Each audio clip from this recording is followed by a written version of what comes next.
integrity was a big thing. Mm. Like, we know certain big retailers, they wouldn't accept some of the things. They don't, i.e., they don't want Black God in their Mm-hmm. shops, and we didn't want Right. anybody saying we can't handle that, we won't sell that. We don't need that type of partnership with people.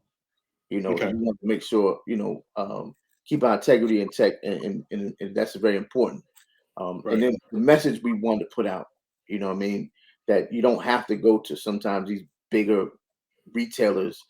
What I Mm-hmm. mean, you can do it yourself. We create our own until we get to the point where we have our own Black-owned retailers, bigger retailers that we can Right. market with and work with, as opposed to going to, something that's controlled by other than self and John. So we try to Understand. keep it like that. Malik's First Job Podcast, here to answer any questions that y'all ask. Financial literacy and resources. Parents and young people becoming bosses. CEOs, future leaders, entrepreneurs. Conferences and boardrooms getting sponsors secured. If you want generational wealth, Brooklyn's own Kerwin Phillip with information to help. Malik's First Job Podcast. Malik's Podcast. Brooklyn's own Kerwin Phillip. Kerwin Phillip. Malik's First Job Podcast. Brooklyn's own Kerwin Phillip. Generational wealth. All right, peace everyone. What's going on? How you doing? This is Kerwin Phillip, host of the Malik's First Job Podcast, and we're here with another great episode. Today we have a great guest, the founder of Nuwbia Apparel. It's a clothing brand that promotes and motivates cultural awareness and self-knowledge and knowledge of self. The great brother Emhotep. How you doing there, sir? Wonderful, blessed. I'm glad to be here. Thank you for the invite. Good. So the people who aren't familiar with you, can you please kind of tell them more about yourself? Okay. Well, myself and my wife, Maariyah, we're the co-owners, co-founders of Nuwbia Apparel. Okay. Also have a company, Nuwbia Designs, which does a lot of custom art. And basically, we just created an apparel line, and art line, and different things to try to promote cultural awareness, as well as just having apparel that represents us as opposed to Right. other cultures. Right.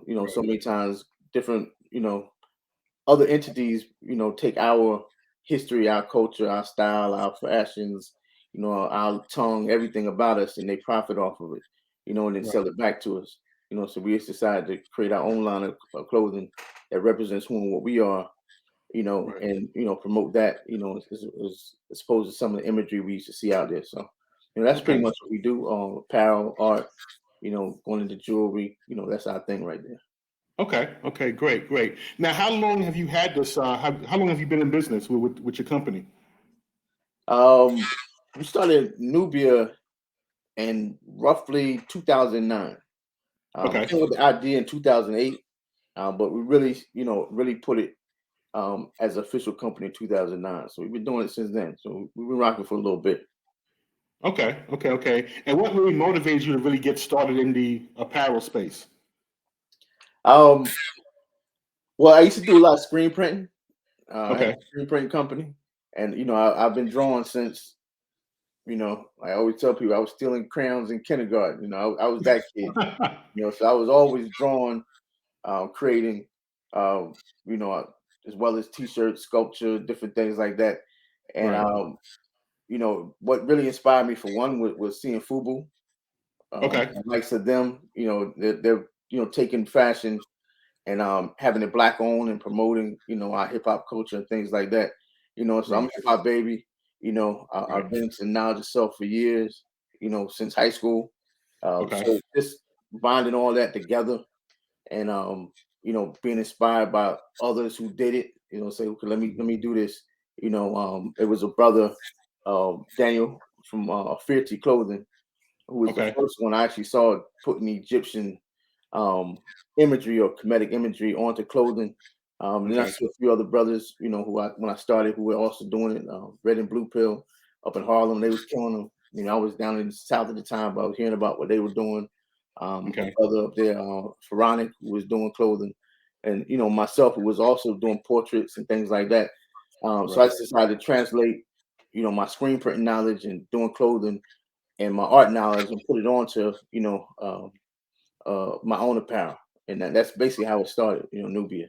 And I was always been into Nubian culture, our history. Always been in Nubian culture, Kushite culture.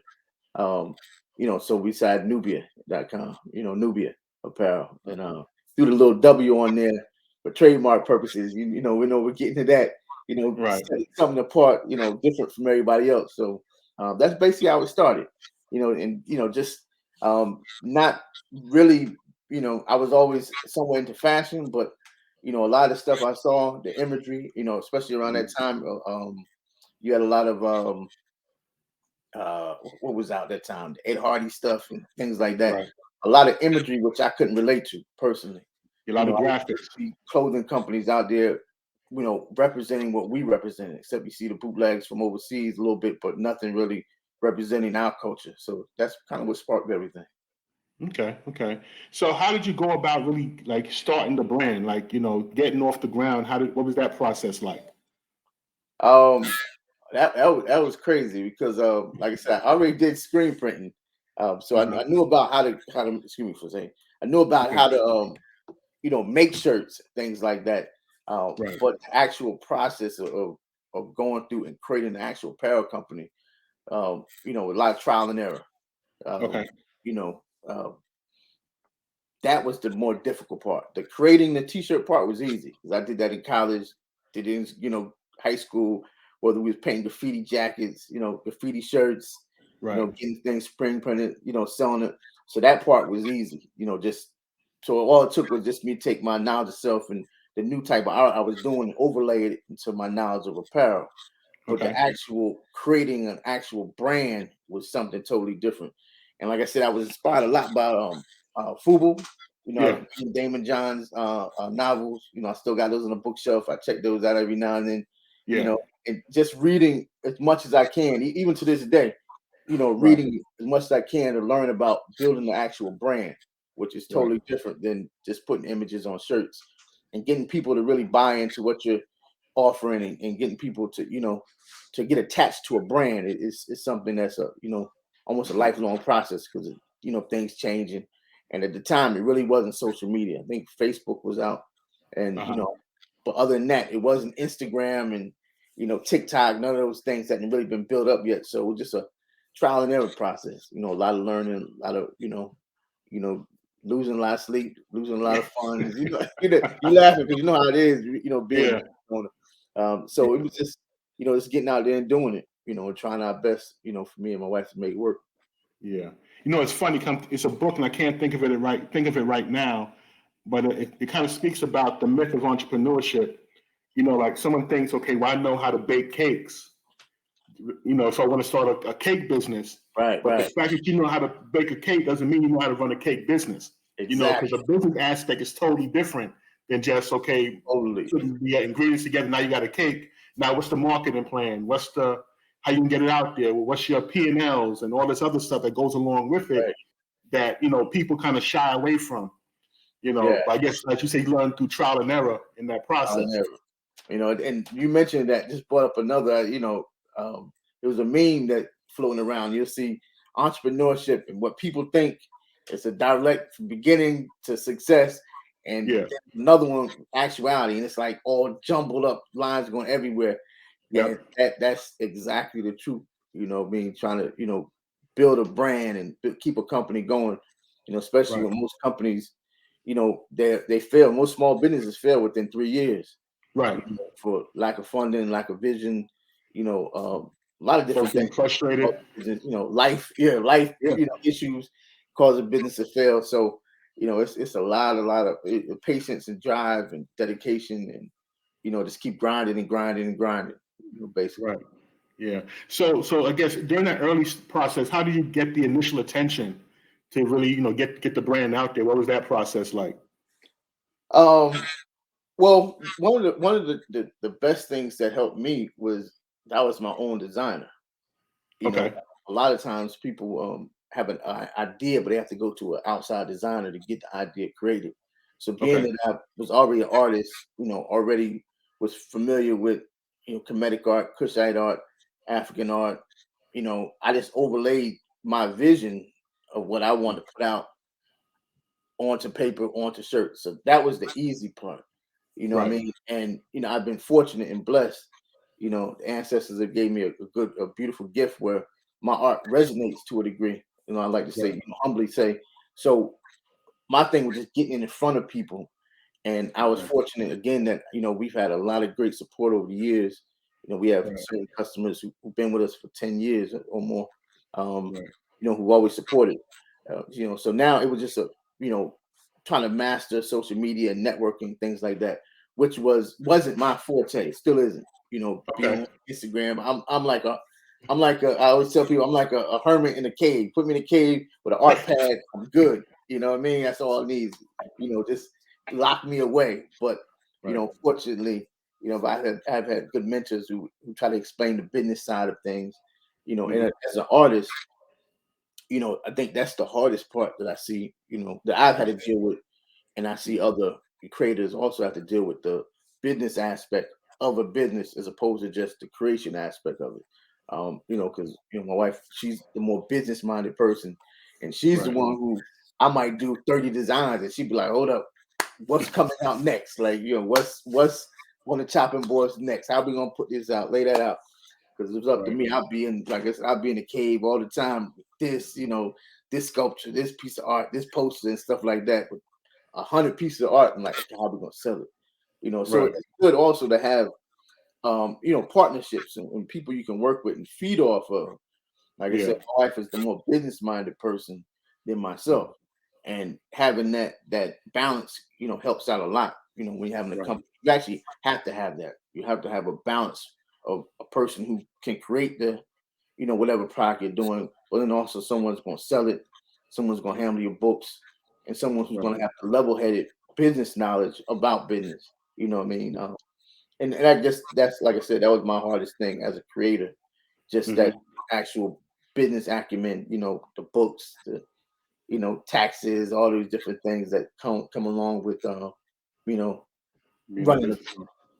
Yeah. And then that's the part a lot of people don't even think about. They just think about the product themselves and creating the product, but Exactly. not the whole structure that comes along with it, and making sure that structure is tight.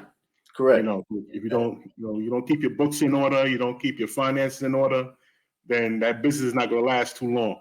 Not at all. You can have the greatest product in the world, but if you can't keep your books straight, that tax man coming knocking on the door, and like I said, you got the best product in the world if you don't know how to sell it and market it. Right. Coca-Cola, example of that, the guy who created Coca-Cola, wound Uh-huh. up, being taken over by someone who could market and sell it. He had a gold mine sitting in, his lap. He didn't know it. So Yep. and studying business, like I always say, study business. If you're in business, you have to study business. You have to Right. study the structure of business, how to people's minds work, and all those different things that, again, like as a creator, you sometimes just want to overlook the tedious part of it and the unfun part. Yeah. Yeah. That's really what makes a business thrive is those things. Right. Right. Right. Some folks who they think just slapping a design on a T-shirt and just putting it out there, that's all it is. But it's definitely more to it. Definitely, You know. definitely more. So definitely. So speaking about with artwork, I know you mentioned earlier, like trademarks and Right. copyrights. What is that process like? Making sure your work is protected. Okay. For one, the first thing, if you start a business, you want to definitely trademark your name. It's a Mhm. simple process. You can have there's different companies who can do it for you. Right. You can do it yourself if you learn how to do it, but it's really a simple process. The hardest part about trademark is finding a name that's not Mhm. only trademarkable, that can convey what you're trying to get out, and that you can market well. 'Cause you can trademark, just about anything you come up with, as long as it's not taken already. But you Right. want to have something that's positive. It can work for the people. It can work. Right. It resonates with people. But that's the first step. You want to trademark that name, and Right. then with social media now, it's important that you get yourself copyrighted and it's so many avenues people taking. It's been like this for years, where people take artwork, put it on posters, put it on shirts, put it on blankets. We've seen our stuff on you name it. What I mean? You can't cut down on it all, 100%. You just can't do it because they bootleg a Nike and they. So Right. you're not going to completely eliminate bootlegs and people taking your stuff. You know what I'm saying? But if you do have your copyrights in place, it gives you a level of protection that you can get people shut down from utilizing your artwork and stuff like that. But again, with social media, it's almost impossible now. You be searching online, fighting all day. If you blessed to get big enough where people want to take your stuff, but especially as the little men, like I say, compared to these big companies, it's important to get your stuff copywritten and have all your paperwork in check, so that if someone big does take it, you have a form of protection. I But think I saw. you also want to be very creative, so that your stuff is decipherable from everybody else. You know what I mean? So that even sometimes people have works that I've seen stuff that's so generic that it's very easy to take it if you're a big company. You change a little bit around. So, in that copyright phase and creating, you want to try to create something unique so that it's distinguishable from everybody else. So if someone does steal it, it's immediate, like, yo, that substance has work. You know what I mean? And like I said, you build up a good following, or I don't want to say following, a good family of customers, in our community. They'll be the one to point it out, like, yo, I seen your stuff somewhere else, such and such, because it's recognizable. Yeah. I think I saw like online like a couple of years ago, maybe like last year. So I saw a few people, that had a couple of your designs on like a different website, and I'm like, that's not his. I mean, that's his stuff, but that's not his website. So I guess have you actually fought against some of those and got some of that stuff taken down? And well, actually, is most websites we've seen, if you have your paperwork in order, you don't even have to go to the seller. You just go right to the web, whoever controlling that website, like, yo, this is fraudulent, showing paperwork, and they'll pull it down, because the company doesn't, for example, Shopify doesn't want to be held liable for copyright infringement from one of their sellers. So they'll yank it, and then you have to go behind, the seller will have to go behind and prove, like, no, that's not, that's not my, that's not taken from this and that person. So usually dealing with, certain websites, web hosts, they'll pull it down quick if you have your paperwork in order. They don't want to be, like I said, held liable for a seller, somebody who might not be making hardly any money. They'll pull it real quickly. And that's the case. That's why it's important to have that paperwork in order, the copyright paperwork and your trademark paperwork and stuff like that. Yeah. Because again, it's a vicious market out here. People are stealing. Definitely. People, and that's not even to say nothing about the overseas. They don't care about nothing. They just trying to eat. So they have no coup. They like, yo, if it's selling, they're gonna capitalize off it, try their best. But we also benefit from having limited edition stuff. So we don't try to mass market. We don't try to put out 5,000 of every design. If I put out in small orders, so it's easily spottable for somewhere else. Like, yo, that's not their site. So we don't try to, we don't want our stuff in every Walmart across the country. We try to limit it. So why did you choose that strategy of making like limited edition pieces? For one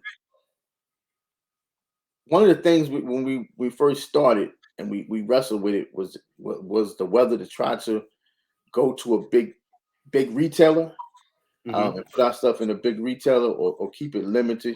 And I really looked at a few examples of other companies. Like I said, just studying the game and seeing what companies were kind of like all inclusive. They did everything, ran their own website, and you bought exclusively from them, as opposed to putting it in a big retailer.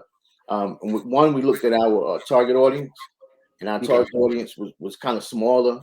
Beyond that, we're strictly dealing with Kushite and comedic sciences and information.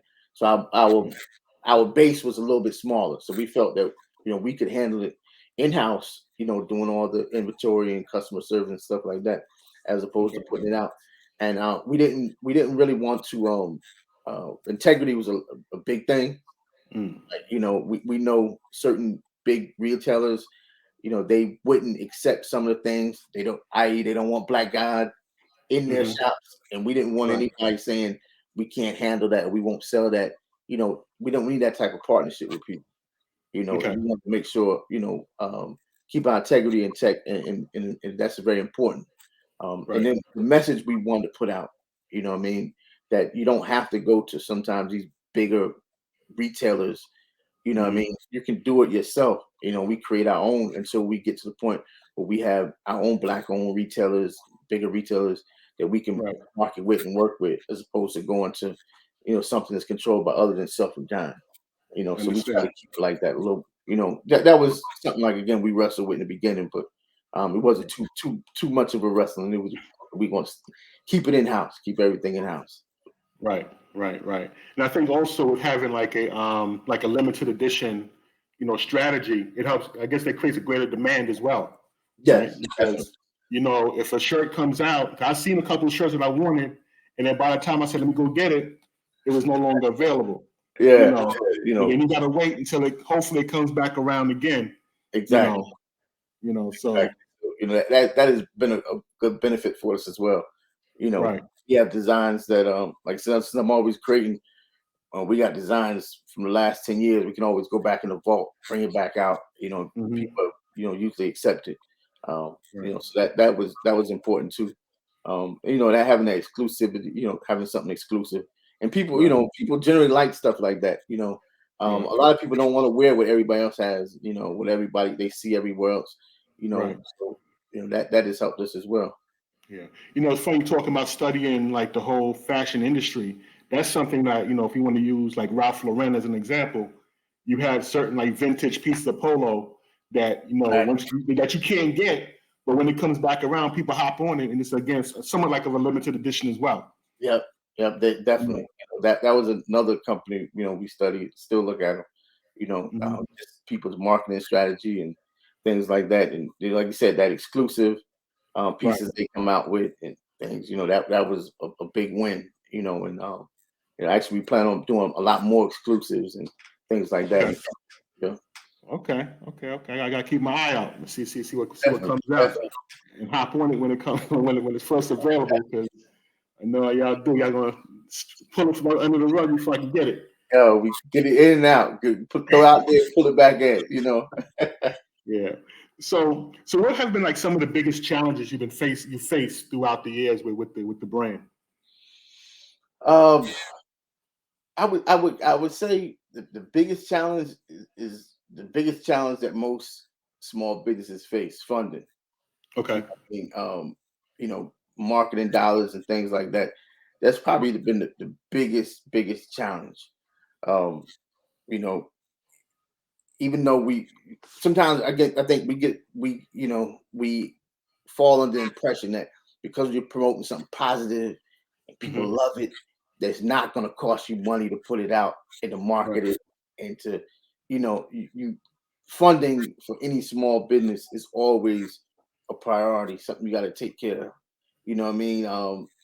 Having whole orders get lost in customs, things like that. You never know what's going to happen. And things like that have literally happened where, a whole shipment of hats get, for no reason, customs take chops.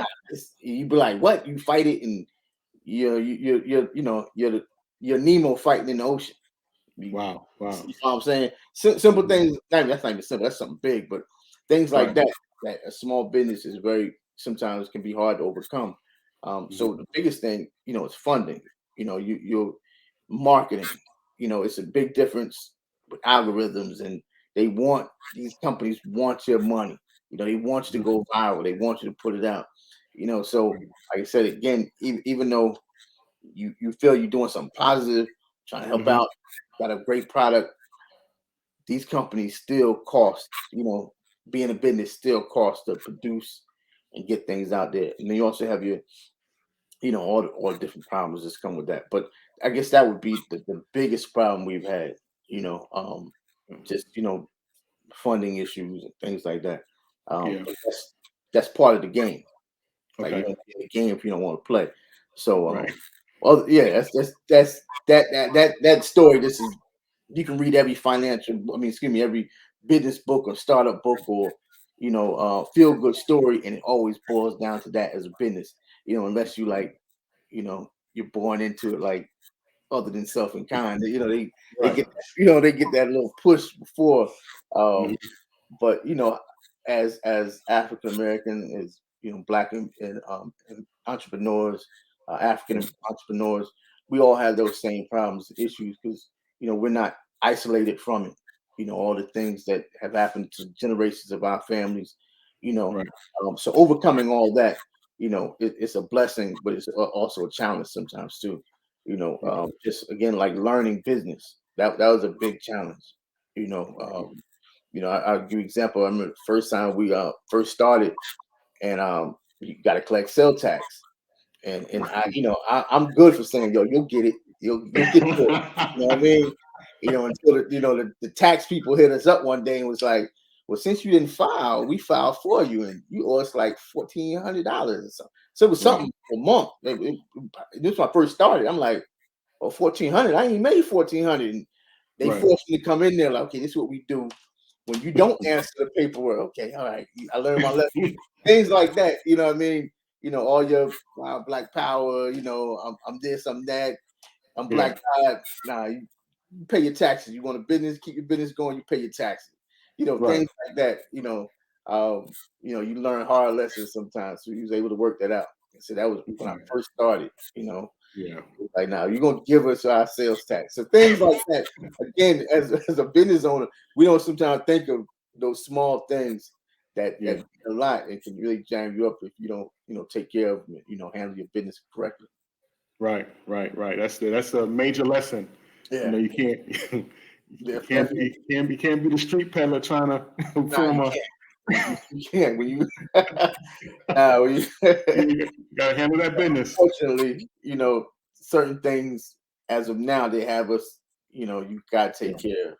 And that's part of the game. That's part of you filing your paperwork, you're trying to get in the game, you gotta play by the certain rules. And that's important when it comes to business. Yes, sir. Peace, what's going on? Have you ever wanted to get involved in real estate wholesaling, but just didn't know how? Well, my good friend Chris Jefferson has a whole course that he offers that teaches you all the ins and outs of real estate wholesaling. Look below in the show notes, you'll see a link that you can click on where you can get more information about the course in which he offers. Show you how to get started in real estate wholesaling, how to get leads, how to promote yourself online. So definitely look below in the show notes, click on the link, get more information, and learn how to build your business. All right? Take care. Peace. Malik's First Job, Financial Principles for Teens, is an excellent resource to get your children started on understanding the basics of financial literacy. This book, which is set in Brownsville, Brooklyn, about a young man who gets his first job and then shortly thereafter sits down with his dad to learn how to manage his money.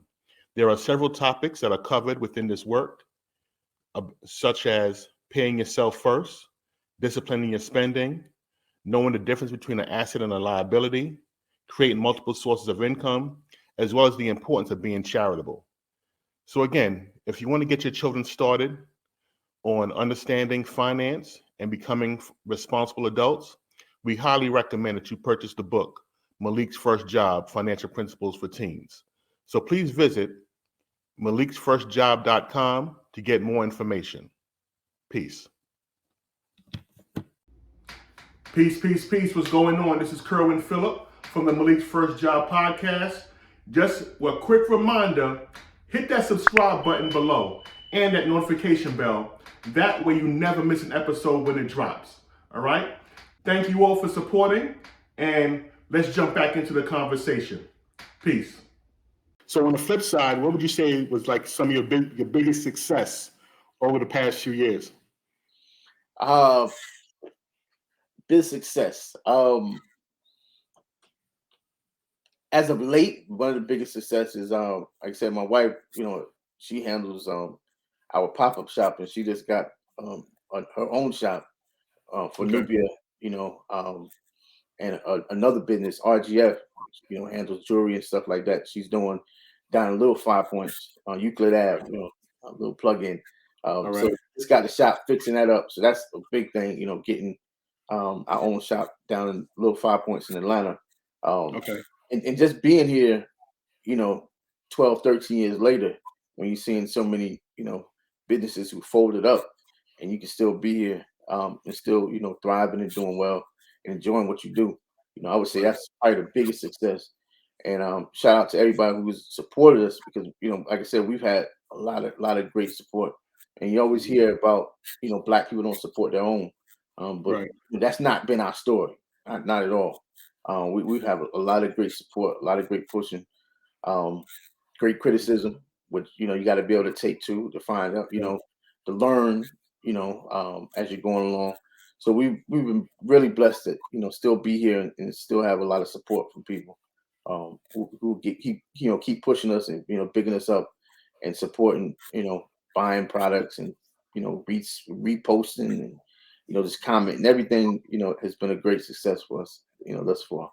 Um, you know, as an artist, I'm always searching for the perfect picture. So I'm Right. still getting that. That's like a quest. Okay. Like I said, we still here, and we actually about to start two new apparel companies, a brother and Okay. sister company to Nuwbia. So it's good. We've been blessed. Definitely blessed. Any Definitely any shout. insight on those new apparel companies? Any? Are you willing to share some of that information, or Um, is it still under wraps? Not yet, not just yet. Trademark. We like Okay. all of us go through. We're gonna drop it. Something we planning for next spring and summer. So we doing a lot.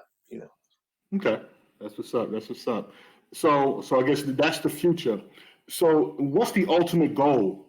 With the company that you have, like where do you want to see this grow into? Well, we would love it to be a brand that lasts 20 years or so that we can pass down. Um, to family or something that survives. And, we can see another generation being able to wear the apparel. There's always financial goals. You know what I Right. mean? It is a business. You want to take care of your business, make sure you're straight financially. But just the fact, like we see more and more, even lately, more and more, you know, Black or African American, brown people getting into business, creating clothing companies. A lot of Mhm. people thank us for being an inspiration. Right. So that's one of the goals right there, just to continue to be an inspiration to anybody else who's trying to create something, create a clothing line, create a shoe line, create a, whatever business you're trying to get into. Right. That's definitely an inspiration. It's, a goal is to keep inspiring other Mhm. people, to do it. Like I said, we got more companies popping up and cartoon working on. Um, Okay. a few different things. As a like again as a creator, your mind never stops. You got different going in different directions. Right. Trying to create a shoe line, things like that. So I can Okay. get my Air Force Ones off. Um, and shout out there are a few Black owned sneaker companies as well. So shout out to Okay. them. But that's a goal as well. Create something like that. So it's really just build our own little niche within the market itself of Black owned companies, Right. and hopefully inspire others who want to strive and do their own thing, and let people know you don't have to stay stuck in the matrix of jobs and stay matrix of what other people say you can do or what you can't do. Right. So just being an influence and try to help others, to go out and get it. Go out and if you got an idea, you know, put all the energy behind it and go out and try to do the best you can of what you've been inspired or the gift you've been given by the ancestors to do. So Right. that's one of our goals. As well as my mother has a charity she has out in West East Africa. Okay. So work with her. Try to get more involved with that. Um, in Liberia, not Liberia. That's my other brothers in Liberia. Um, what's the name of the country? She's about to go there. She would kill me too, but it'll come to me. But Ethiopia. It's on the East Coast, right above Zimbabwe. I have a map in front of me. Malawi. Okay. I gotta remember, but she has a school she's working on out there. Beautiful. So try to help her with that. Get that going. You see it throughout the continent, throughout the world. Our people suffer the most. So whatever we can do to try to be a benefit to others. So that's a lot of different goals in the mind for the future. I'm a young man, so hopefully I got a little bit more time to accomplish some of these things. That's right. That's what's up. All right. So for folks that I guess that want to get in contact with you and check out some of your merchandise, where can they find you all? Okay. Well, we're just about on all the social media sites. We got 3 different pages on Instagram: Nuwbia.apparel, Nuwbia.designs, and Nuwbia.lifestyle. We also on Facebook under all those 3 different names. We haven't got TikTok yet. I haven't been getting to TikTok, but you can reach us through those or through our 2 websites, NuwbiaDesigns.com or Nuwbia Apparel, or excuse me, not Nuwbia, Nuwbia.com. As well as, if you're in the ATL, local, you can always stop through on Euclid Avenue, the big yellow building. You'll see Nuwbia Apparel down there. My wife, Maariyah, she has a shop, and you can come through, buy clothing as well as cultural jewelry and stuff like that. So, those are different ways you can connect with us. Or you can shoot me an email, Emhotep@NuwbiaDesigns.com. Also do custom work, for anybody who's working on a brand, need portraits. My first love is actually sculpture. So I'm trying to find a way to get more into that. So we do custom interiors, custom sculptured interiors. We just did one up in New Jersey for a restaurant, El Nilo Rio. It's the Nile River. It's in Spanish. I can't remember the name, but it's in Hackensack, New Jersey. We just did a new mural in there. So we do that as well. Logos, whatever you might need art-wise. So you can always hit me up at my email or DM me, or even visit our website, NuwbiaDesigns.com. Yeah, and I think I saw like on your IG when you was working at the restaurant in Jersey. Yeah, I think it came out pretty tight when it was all said and done. Yeah, a little something. Yeah. I know you've been doing that sculpting for a long time, as you know. Yeah, that's my first love. It's a funny story. I actually started, the real actual reason I started Nuwbia was to get funding to do a sculpture company. I just haven't been able to get back to the sculpture company yet. It kind of took off and took on life of his own. That was my first goal, to do that, get the sculptures going and stuff like that. So, hopefully one day that'll be my retirement. When I retire, I'll get to the sculpture again. Okay. So real quick before you wrap up, so where do you get the inspiration for the ideas for the shirts and for the apparel? Well, first, you always want to thank the ancestors, providing the inspiration, because everything comes through us. It's not actually from us, it's through us. And we embraced our culture and embraced the help, that spiritual help first. That's always first, the spiritual aspect to it.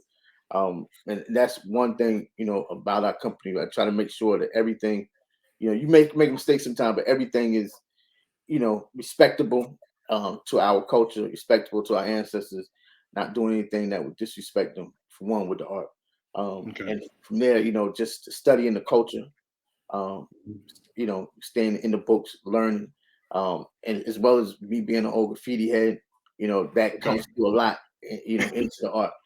So like I said, I wanted to create something like a merging of my artistical background with the knowledge background, and create something that's unique. And I think we've done that, creating unique pieces and things that you're not going to find, somewhere else, that doesn't care about the culture. So that's pretty much where it comes from: popular culture, music, hip hop, rap. I'm 80s baby, so all that comes through. You know what I mean? Now I just sell, everything comes Right. through the art, and you just try to apply it in a fresh, unique way. You know what I mean? And our culture has always been colorful and bold, so we try to put that into the art, like real colorful, a lot of colors, things like that. Um, all that just comes out, popular culture. As artists, if you talk to most artists, they, pick from just living in life itself, and books you read and people you see, and you just try to incorporate that into your art. And so I do the same thing, just try to incorporate everything I see into the art. You know what I mean? And like I said, even though I'm the creator and my wife does more of the business aspect, she has a lot of ideas and things like that. She'll bring them to me. And if you saw my stack of papers, I got about 10 art pads and papers. I don't ever throw anything away. So it's always Right. just digging in the crates of like just ideas, and something comes up, like let me try that, things like that. I guess my hardest task is filtering out so many ideas to pick and choose which ones I want to work on. Because usually I got about 10 things on the computer screen at the same time. So that's like I said, I've been blessed, and I can only thank the ancestors for the fact that fortunately I just don't run out of ideas. My hardest task is trying to get everything out, that I can. So I've been blessed, like getting that aspect. Okay, great. So what recommendations or what tips would you give someone that's looking to start an apparel line or just get into business? Be creative and try to be original. Mhm. Create something that's going to stand out from everyone else. I always try to say, if you're doing an apparel company, if you're at an event with 10 other apparel companies, can you stand out? Will people recognize what you're doing compared to everybody else? So you definitely want to have, something that's original and can, be effective, to your customers. I would say the first bit of advice though is customer service. Give people what they pay for. Wow. Number one, off the bat, give people what they pay for. That's big. People, people they spend their hard-earned money for a product, for a service. Give them what they pay for and more if you can, if you're able to. Customer service goes a long way. What I mean? Communication, getting back to people, things like that, that you have to be very, very, very mindful of, and just being fair and honest with your customers. That trumps a lot of things. Like I said, being original, customer service, learn business, even if you have a partner who is more business minded than yourself. Still learn business. Learn business. It never stops. Always reading, business mindedness, things like that. Staying positive and pushing, because it's not easy. And people who don't put everything they got into it usually fall by the wayside. What I mean? Don't let anybody tell you you can't do it, but you just got to give everything you can into it to make it work. What I mean? Those are just a few tidbits, to help anybody who's trying to start. And seek mentorship. You hear about that a lot, in partnerships with people. People who are willing to help you and assist you in creating your dreams and creating your goals and things like that.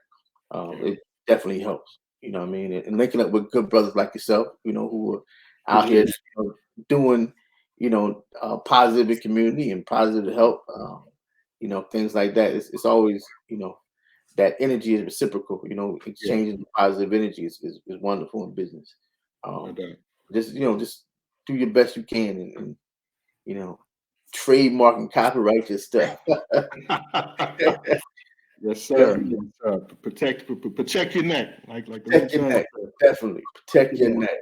It's ruthless. They don't care. They don't care. Yeah, it's crazy. It's crazy out there. It's crazy. Definitely. Yeah. But so thank you for joining us, for coming on the show. Again, anyone that's looking to learn more about the apparel company, follow this brother on social media. Go to the website, check out some of the designs he has. I know posters, the hats, the t-shirts, the sweatshirts, the hoodies, a couple polos. So I know you have some rugbies out there. If you're still on the website, Coming back. All right. So definitely, again, thank you for joining us. And all right, I appreciate you as well, man. All right, sir. So, and we'll catch y'all next week. Peace. Peace. Generational wealth.